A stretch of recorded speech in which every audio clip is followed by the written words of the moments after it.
Alright, hey guys, welcome back to my second part of my plus 10 guide. I just wanted to make a little note from last time. I did talk about Potentite in here. The only reason why I got this, I want to say something about this is I messed up the Japanese translation for this when I was playing it, so I didn't understand what this did at first. So I was wondering why some of the drop rates were a little bit different from the Japanese to English version. But with that said, the actual drop rates for monsters does seem a little bit decreased from the Japanese version, but not by much. It's kind of a small thing, but this is why I didn't understand the first time around. So now that we're into it, we're going to talk about what equipment we should upgrade. Now that I explained last time that you don't want to upgrade willy-nilly with whatever you have unless you really know what you want. So we're going to break everything down into two sets of equipment. Basically, I'm talking about the Adamantium set, and we're going to talk about the Platinum set. The Platinum set comes in two pieces for each character, and doesn't say Platinum, but it will require a Platinum material upgrade. And some of them are better than the Adamantium. The reason I like Adamantium more, it's more easily farmable. It's more readily available than Platinum equipment. So, where do we farm said items and all that? Well, in the EX dungeon, of course. So, I'm going to show you right here is a treasure room. This is a great place to get some of that equipment.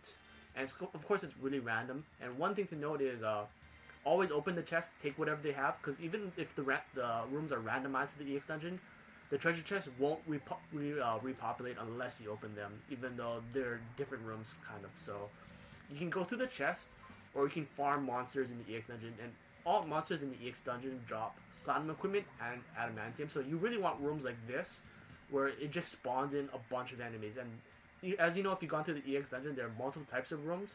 This is the best farmable room possible, so we're just gonna let them encounter me, farm them real quick. And you can farm them on any difficulty you want. I just choose an easy one just to kill them faster. So there's a huge, what I should say, like, a misconception of what difficulty does. Difficulty, the higher it goes, increases your grade and potential item drops. What I mean by potential item drops is it doesn't increase what drops. It doesn't increase what you get as a reward screen. It increases the potential of the item that you got. So you say this Adamantium boot I got it has two skills. So what difficulty does is increases the amount of random skills it can possibly get, which doesn't seem like much of a trade-off. But because of this, it follows the Berseria system. That's why it works that way. It's just a little weird thing. So to recap, basically the way to farm Adamantium and Platinum materials is through the EX dungeon and through the treasure room or through just randomly killing enemies. There's also a potential chance that certain stores will sell Adamantium at the end of the game, which makes Adamantium much easier to farm. So each shop has a chance of selling it, but the cat shop generally has the most amount of Adamantium stuff. So we're gonna go take a look in here real quick. So it did repopulate some stuff. Okay, so nothing else too much in there. So that's the biggest ways to farm Adamantium.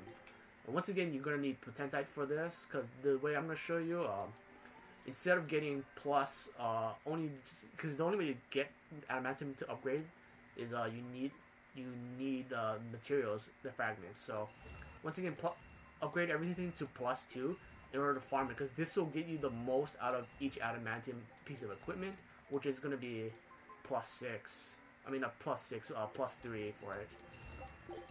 Because you don't want to be wasting any of your other materials, your high-end materials. You want to be using up the least amount possible. So you want to go up to +2, which is where it stops using, where it basically is the brink of where it stops from getting some of that stuff.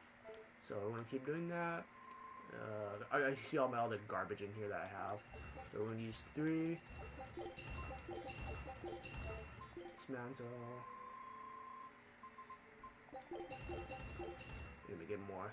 So that's basically the best ways to grab some of that stuff. And some of the treasure chests in here do drop Adamantium. Cat's Corner does have a lot of. If you pick up everything on the ground, that's a lot of fine, or that's some of the best places to get the advanced materials to upgrade stuff. If you're in here a lot, like I am, then over here they usually have sometimes like it's either an item like a food. It's like a sellable item, or it's like some mithril adamantium stuff, which is very very good to have. So that's pretty much it, guys. And I'm not gonna mention void equipment because I don't personally like void equipment. It's not that great. It's only good for the skills. So that's pretty much it. If you got any questions, please leave a comment. Please leave a question down in the comments below. And also, lich items, lich and plated rings are adamantium based too. So just letting you know right there. All right, thanks guys.